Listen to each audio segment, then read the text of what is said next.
Hi friends, எல்லாம் நல்லா இருக்கீங்களா? இது பார்த்தீங்களா, சிலிண்டர் இல்லாத காரணத்தினால நம்ம பலகாரத்தையே நிறுத்தி வச்சுருந்தோம். எங்களுக்கு சீப்பு முறுக்கு மட்டும் நாள் கொடுத்துக்கிட்டே இருங்க அப்படின்னு சொன்னாங்க. அது மாதிரி நம்மள்கிட்ட எல்லா பலகாரம் நம்ம 4-5 வகையான பலகாரம் கொடுக்குறோம். அதில் சீப்பு முறுக்கு இல்லாமல் நிறையா போயிட்டே இருக்கும். அதனால் எல்லா பலகாரத்தையும் ஸ்டாப் பண்ணிவிட்டு சீப்பு முறுக்கு ஒன்றியும் கொடுத்துக்கிட்டே இருக்கும். ஏன்னா லோக்கல்லையும் நிறைய பேர் வந்து வாங்கிக்குவாங்க. அவங்களுமே வந்து ஏமாந்து வராங்க. அதனால் சீப்பு முறுக்கு மட்டும் கொடுத்துக்கிட்டே இருப்பாங்க. யாருக்கெல்லாம் சீப்பு முறுக்கு மட்டும் வேணுமோ பலகாரத்தில், மற்றபடி மாவு ஐட்டம், மசாலா ஐட்டம், வத்தல் வடம் இதெல்லாம் வாங்கிக்கிட்டேன். அதோட சீப்பு முறுக்கு மட்டும் வேணால் வாங்கிக்கோங்க. நம்ம வந்து இப்போ விறகடுப்பில் தான் செஞ்சு கொடுக்குறோம். நம்ம எப்படி நம்ம சிலிண்டரில் வச்சு செஞ்சாலும் இப்போ தாங்க நம்ம சிலிண்டரில் வச்சு எல்லாம் செய்கிறோம். பின்னாடியே கிடக்கு, அதான் சிலிண்டர் கிடக்குன்னு சொன்னான்னு சொல்லுவாங்க. அது எம்டி, எல்லாமே எம்டி. ஒன்றே ஒன்று பாதி இருக்கு கையிலே. அந்த கவர்மெண்ட் சிலிண்டர் இருக்குல்ல, இதுதான் கவர்மெண்ட் சிலிண்டர். இந்த ப்ளூ ஒன்று பாதி இருக்கு. எடுக்க வர சொன்னா கூட எடுக்க மாட்டேங்கிறாங்க. சிலிண்டரே இல்லைக்கா, அப்புறம் வந்து எடுத்துக்கிறேன்னு எடுக்க மாட்டேங்கிறாங்க. பாதி இருக்கு. அது டக்குன்னு நம்ம வீட்டு சிலிண்டர் 45 நாள் ஆகிட்டாங்களா, அதனால பத்தாம போயிடுமோ வேணுமோன்ட்டு இப்போ கூழும் இதில் தான் காய்ச்சிக்கிட்டு இருக்கிறோம். பலகாரம் சீப்பு முறுக்கும் இதில் தான் செஞ்சுக்கிட்டு இருக்கோம். ஒன்று ஓடிக்கிட்டு இருக்கு வீட்டுக்குள்ளே, வீட்டு சிலிண்டர். இதையும் வச்சு என்ன அட்ஜஸ்ட் பண்ணிக்கலாம்னா அது பாதி சிலிண்டருக்கு அப்படியே ஸ்டாப் பண்ணி வச்சுருக்கேன். இப்போ எண்ணெய் நல்லா சூடாகிடுச்சு. சீப்பு முறுக்கும் கேட்டவங்களுக்கு எல்லாமே கொஞ்சம் தாங்க ரெடி பண்ணுவேன். ஏன்னா இது ரொம்ப நேரம் வெயில் நேரத்தில் அடுப்பில் உட்கார முடியாது, என்னால் உட்கார முடியாது. அதனால் கொஞ்சம் ஒரு நாளைக்கு 2 கிலோ 3 கிலோ இப்படி செஞ்சு பெட்டி போட்டுக்கிட்டுருக்கோம். யாருக்கெல்லாம் சீப்பு முறுக்கு வேணுங்கிறீங்க வாங்கிக்கலாம். கொஞ்சம் தான் செஞ்சுருக்கோம். இப்போ 2 கிலோக்கில் தான் செஞ்சுருக்கிறோம். செஞ்சுட்டு நேரம் இருந்தால் மத்தியானத்துக்கு மேலே கொஞ்சம் செய்வேன், இல்லைன்னா விட்டுருவேன். சூப்பராக நம்ம கேஸ் அடுப்பில் செய்யறதோட இதில் செஞ்சோம்னா இது ஒரு தனி ருசி, தனி ஒரு இது தாங்க கிடைக்கும். நல்லா பொரிஞ்சு வரும், அருமையாக இருக்கும். விறகெல்லாம் இப்போ நம்ம வச்சு யாருமே எரிக்கிறதே இல்லை, எல்லாத்தையும் மறந்துட்டோம். எவ்வளோ அருமையாக இருக்குது பாருங்க. பொரிஞ்சோடனே எடுத்து காமிக்கிறேன் பாருங்க. விறகு நம்ம எவ்வளோ வேணாலும் கடையில் வாங்கிக்கலாங்க. இதுக்கே இப்போ இன்னொரு ஏதோ ராக்கெட் எடுப்போம் என்னமோ ஒன்று வந்துட்டு பார்த்தீங்களா? ஆமாம், வேற அடுப்பு, ராக்கெட் அடுப்பு, அப்புறம் என்னது இது ஸ்டவ், இண்டக்ஷன். அது எல்லாமே இப்போ நிறையா வாங்கி வச்சுட்டாங்க. இப்போ 40 நாளைக்கு இல்லை. வேறவே நீங்கள் தீ வேணும்னா ஏற்ற இறக்க நவத்துறீங்கல்ல, அந்த மாதிரி இல்லாமல் அந்த அடுப்பை சிம்மில் வைக்கிற மாதிரி சிம்மில் வச்சுக்கலாம். ஆமாம், மன்னார்குடியில் தான் செஞ்சுருக்காங்க. மன்னார்குடி கம்மாளத்தில் செய்கிறாங்க. வீடியோ போட்டுருந்தாங்க, பார்த்தேன். ராக்கெட் அடுப்பு. ராக்கெட் எடுப்போம். இன்னைக்கு நம்ம வீட்டில் மத்தியானம் என்ன குழம்புன்னு பார்த்தீங்கன்னா ஒரு புளிக்குழம்பு தாங்க வைக்க போகிறேன். அந்த புளிக்குழம்பையுமே இந்த அடுப்பு இதை பலவாட்டை செஞ்சு இறக்கிக்கிட்டு இந்த அடுப்புலேயே நல்லா குழம்பை தாக்கி ஊற்றி மஞ்சட்டி புளிக்குழம்பு நம்ம வீட்டில் வச்சு மத்தியானம் சாப்பாடு. அதுதான் இந்த பலவாட்டை போட்டுக்கிட்டு பார்க்கலாம். மற்றபடி முறுக்கு, அதிர்ஷ்டம் இதெல்லாம் வேணுங்கிறவங்க இன்னும் கொஞ்ச நாள் சிலிண்டர் வர வரையும் கொஞ்சம் பொறுத்து வாங்கிக்கலாம். ஏன்னா இது வந்து நிப்பாட்டவே முடியலைங்க. கேட்குறவங்களுக்கு பதிலே சொல்ல முடியல. இதோட நம்ம ஆமாம் வாங்குறாங்களா, அதோட கொஞ்சம் ஒரு 1/2 கிலோ 1/4 கிலோ கேட்டுக்கிட்டே தான் இருக்காங்க. சரி இதை வண்டிட்டு அதுன்னு சொல்லியிருக்கோம். இது ரொம்பலாம் செய்யலை. ஒரு 2 கிலோ மாவு அந்த மாதிரி இவ்வளோதான் அந்த தட்டில் இருக்கிறது தான் செஞ்சுக்கிட்டு இருக்கோம். இது எல்லாத்தையும் போட்டு எடுத்துக்கிட்டு பார்க்கலாங்க. உங்களுக்கெல்லாம் சிலிண்டர் தட்டுப்பாடு இல்லாமல் கிடையாது, யாருக்கும் கிடைக்காது. வீட்டு சிலிண்டர் தான் கிடைக்கும். 40 நாளைக்கு எனக்கெல்லாமே இப்போ ஒரு 30-35 நாள் வரும் ஒரு சிலிண்டரு. கூடவே வரும். ஏன்னு பார்த்தீங்கன்னா எல்லாமே இப்போ ஒரு பருப்பாக இருந்தாலும் நான் குக்கரில் தான் வைப்பேன். சாதமும் குக்கரில் தான் வைக்கிறேன். அதனால எனக்கு எல்லாம் இப்போ ஒன்றும் தட்டுப்பாடு இல்லாமல் சிலிண்டர் தான் எனக்கு நிறையா வரும். வீட்டு சிலிண்டர் தட்டுப்படாது. இப்போ ஒரு வாரத்துக்கு முன்னாடி தான் ஒரு சிலிண்டரே வாங்கணும். அது 25 நாள் சொல்லியிருந்தாங்களா, அப்போ எனக்கு கிடைச்சிச்சு. இப்போ 40 நாள். ஆமாம், அதையும் தான் வீடியோ போட்டோன்னே அதுக்கே ஒரு ஃபோன் வந்துச்சு, 4-5 ஃபோனு. எப்படி புக் பண்ணீங்கன்னு. எப்படி கையில் வாங்கினேன் அதுக்கே ஒரு 2-3 இது வந்துச்சு. 5 மணிக்கு விடிய காலில் புக் பண்ணோம். விடிய காலையில் 2 நாளாக பண்ணிக்கிட்டே இருந்தோம், கிடைக்கவே மாட்டேங்குது. டக்குன்னு என்ன பண்ணால் 5 மணிக்கு எழுந்துச்சுன்னா அப்போ கையில் எழுந்து வந்தாப்புல டக்குன்னு இந்நேரத்துக்கு புக் பண்ணி வர கையில் அப்படின்னு சொன்னால் புக் பண்ணாப்புல கிடச்சிச்சு. அவ்வளோதான். இதெல்லாம் போட்டுக்கிட்டு இப்போ டீ போட்டியா கையிலே போட்டுக்கிட்டு இருக்கேன். அந்த டீயை போட்டு நானும் பலகாரத்தை போட்டு எடுத்துக்கிட்டு அப்புறமா பார்க்கலாம். இப்போ வத்தல் வடம்லாம் கொடுத்துக்கிட்டு இருக்கோம்னாங்க, வாங்கி சாப்பிட்றீங்க. எல்லாருமே சூப்பராக இருக்குது, பொத்தி சாப்பிட்டு பார்த்தோம் சூப்பராக இருக்குது, மோர் மிளகாயும் ரொம்ப அருமையாக இருக்குது அப்படின்னு சொல்கிறீங்க. அதை ஃபோனில் கூப்பிட்டு தானே கை சொல்கிறாங்க. மெசேஜ் நல்லா இருக்குன்னு சொல்கிறீங்க, ஃபோனில் கூப்பிட்டுன்னு சொல்கிறீங்க, மெசேஜ்லேயும் சொல்கிறீங்க. அது வந்து ஒரு வாய்ஸ் மெசேஜாக போட்டுக்கிட்டிங்கன்னா மற்ற பேருக்கும் நாங்கள் போட்டு காமிப்போம் அதை எப்படி இருக்குது என்னன்னு சொல்லிங்கன்னா வாங்குறவங்களுக்கு இன்னும் ரொம்ப யூஸ்ஃபுல்லாக இருக்கும்.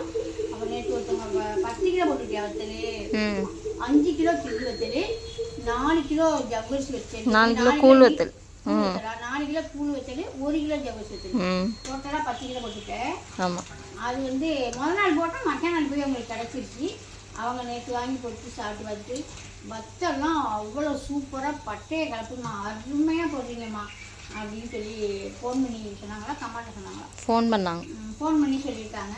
அது மாதிரி வத்தலோட எல்லாமே அருமையாக இருக்குங்க. ஏன்னா நம்ம பார்த்து நான் ஒண்டியமாக யாரும் ஆள் இல்லாமல் நான் ஒண்டியமாக பார்த்து செய்வேன். புளியத்துக்கு ஒண்டி தான் நம்ம ஆள் வச்சுருக்கோம், ஒரே ஒரு ஆள் தான் வச்சுருக்கோம். அதனால் வத்தலோட எல்லாமே தரமாக செஞ்சு கொடுப்பேன். அது மாதிரி சொல்கிறீங்க, சுத்தமாக செய்வீங்க, அது எங்களுக்கு ரொம்ப பிடிக்குது அப்படின்னு சொல்கிறீங்க.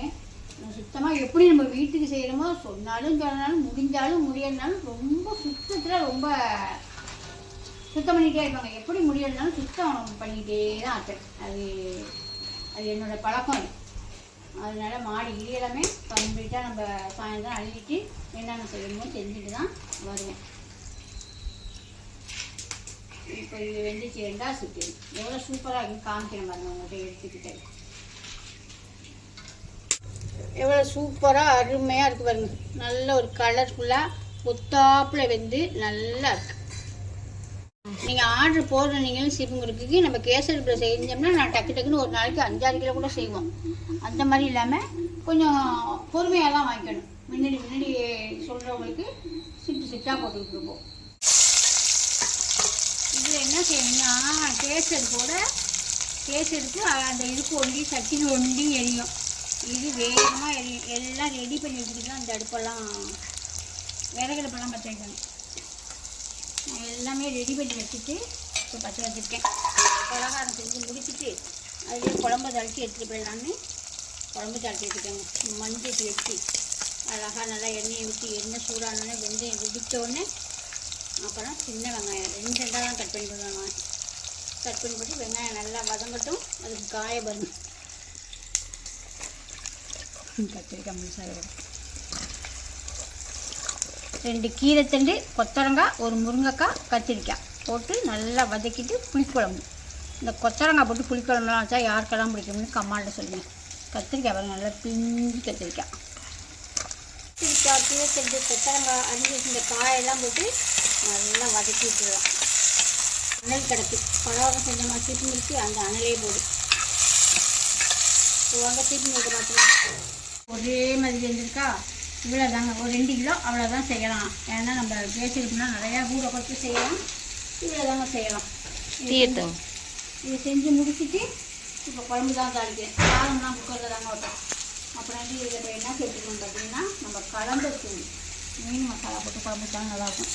நம்ம கலந்த தூள் வந்து ரெடி பண்ணி கொடுக்குறோம்ல, அந்த தூள் போட்டு தேவையான புளி, உப்பு, தக்காளி, ஒரு 2 தக்காளி, கொஞ்சம் ஒன்று தான் வைக்கிறோம் குழம்பு. காய்லாம் நிறையா இருக்குது. அது நல்லா வதக்கிட்டோம்னா காயும் கொஞ்சமாக போயிடும். காய் நல்லா வதக்கிட்டு குழம்பு சேர்த்து நல்லா கொதிக்க விட்டு இறக்க வேண்டியதான். இப்போ டீயை ஊற்றி வந்துடுறாங்க. நிறைய அருமையாக புளிக்குழம்பு சுண்ட குழம்பு மாதிரி ஆயிடுச்சு. கொத்தவரங்காய் விட்டாங்க எல்லாமே அருமையாக வந்து பொட்டன்னு சுண்டி போயிடுச்சு. நான் அடுப்பு எரிக்கவே இல்லை. அந்த அனல்லே தான் தாளிச்சு விட்டுட்டு நான் வேறு வேலை பார்க்க. நல்ல வெயில் அடிக்குதுங்க. காலையில் செத்த நேரம் ஒரு 5 மணிக்கு ஆரம்பிச்சு தான் என்னன்னு தெரியல. அதுலேருந்து ஒரு 10 மணி வரையும் மழை பொண்ணு தூங்கிக்கிட்டே இருந்தது. நம்ம வேலையை கெடுக்கிறதுக்குன்னே மழை வரும் போல இருக்குது. அதுக்கு முற்பாடு ஒரு 10:30 மணிலேருந்து வெயில் பட்டையை கலந்துங்க பாருங்க. அப்புறம் மற்றபடி நம்மள்கிட்ட தான் நிறையா சாமான் காய வைக்கிற இதெல்லாம் ஜாமான்லாம் வச்சா எல்லாத்தையும் கொண்டு போய் 1 மிளகா, வத்தல், வடகம் எல்லாத்தையும் கொண்டு காய வச்சுட்டு குழம்ப தாளிச்சு விட்டு போனால் வந்து பார்க்குறேன் எல்லாம் அழகாக சுண்டி போய் எல்லாம் ஒத்தாப்பில் வெந்து அருமையாக இருக்குது. இதை இப்போ இதை இறக்கிட்டு அதே அனல் போதும். இது என்னன்னு பார்த்தீங்கன்னா, நேற்று நம்ம வச்சோம் அமாவாசைக்கு வச்ச சாம்பார். காலையிலேயே கொஞ்சம் சூடு பண்ணி இட்லிக்கு சுட்டுக்கிட்டு சாப்பிட்டாச்சு. இப்போ இதில் என்ன செஞ்சுருக்கேன்னா, ஒரு கொத்து முருங்கைக்கீரை உருவி போட்டிருக்கேன். நல்லா அந்த அனலில் போட்டோம்னா நல்லா ஒரு எப்படி போட்ட நான் நல்லா சூடு பண்ணி காமிக்கிறேன் பாருங்க. தொட்டுக்கிட்டு சாப்பிட்லாம். சுடு சாதத்தோடு அப்படியே போட்டு பிணைஞ்சி துக்குனோடு நெய் விட்டு பிணைஞ்சி சாப்பிட்டோம்னா அவ்வளோ சூப்பராக இருக்கும். இந்த மாங்காய் அங்காலாம் நல்லா உடச்சி விட்டு போட்டு நல்லா தீயை வச்சு எடுத்துடலாம். தீயை வச்ச குழம்பு. சமையல்லாம் முடிச்சுட்டு மேலே வச்சுங்க. மேலே வந்து அப்புறம் பொள்ளங்காய் எடுத்து வச்சுருந்தேன்னா அந்த பொள்ளங்காயோட பைத்தம்பருப்பு போட்டு உப்பு போட்டு பிணைஞ்சி வச்சுட்டு போயிருந்தேன். போட்டு தாளிச்சுட்டாருங்க. சூப்பரான விறகு எடுத்து புளிக்குழம்புக்கும் இந்த பொள்ளங்காய் பொரியலுக்கும் சூப்பராக இருக்கும். அப்புறம் கெட்டியான தயிர், நம்ம வீட்டில் காய்ச்சின தயிர் தான். அப்புறம் வத்தல் வடை வரும். இது என்ன ஒரு தட்டு நிறைய கொடுத்து வச்சுருக்கேன்னு நினைக்காதீங்க. நாங்கள் சும்மாவே வெறும் வாயிலே சாப்பிடுவோம். நீட்டை வத்தல், கிள்ளி வத்தல், இஞ்சப்பரிசி வத்தல். அப்புறம் இது பார்த்திங்கன்னா சாம்பார், நேற்று வச்ச சாம்பார். இந்த மாதிரிலாம் நல்லா பொட்டன்னு சூடு பண்ணி இந்த சோத்தில் போட்டு சாப்பிட்லாம், தொட்டுக்கிட்டு சாப்பிட்லாம். அப்புறம் ரசம் இருக்குது, அப்புறம் மோர் மிளகாய் இருக்குது. இவ்வளோ தான் இன்றைக்கி நம்மளுக்கு மதியான சாப்பாடு. உங்கள் வீட்டில் என்ன சாப்பாடுன்னு கமெண்ட்டில் சொல்லுங்கள். இப்போ வாங்க எல்லாத்தையும் எடுத்து வச்சு சாப்பிட்றலாம். அவ்வளோதாங்க செஞ்சு தொட்டுக்கு. அப்புறம் வத்தல் வடகம் எல்லாமே எடுத்துக்கிட்டேன். இப்போ புளிக்குழம்பு ஊற்றி சாப்பிட்டு பார்த்துக்கலாம்.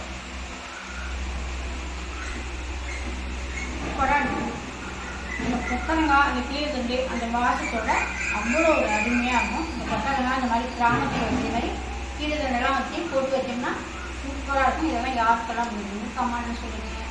பாய்.